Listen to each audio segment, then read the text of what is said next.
Now, if you've been caught out in some heavy rain recently, spare a thought for some of these. Some unlucky motorists in Mortlake were caught out by what's being described as an unusually high tide on the Thames earlier. So we sent our reporter, Harry Lowe, to find out more. Hi there, Harry. What's it like down there? Well, the Thames burst its bank here about 3 hours ago, and people are still bailing water out of their cars. We're seeing vehicle recovery trucks going back and forth, and there's a lot of mud on the ground.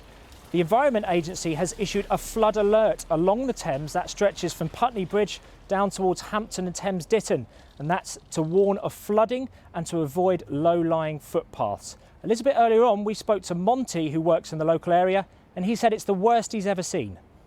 I've been living here 21 years of my life, and it is just absolutely mental. We've had the river come up higher than we've ever seen it before.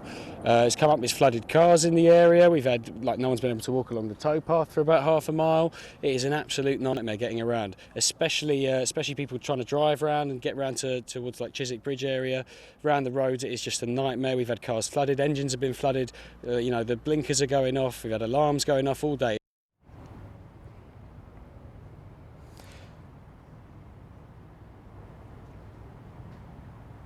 And Storm Kieran's on the way. From 6 p.m. on Wednesday, a yellow weather warning is in place for rain and wind, and that covers Kent, Surrey and large parts of London south of the river.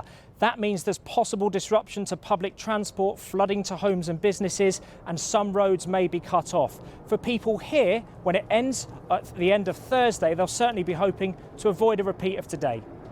Yeah, I bet. Harry, thanks very much. And obviously we'll have the weather forecast later on in the programme.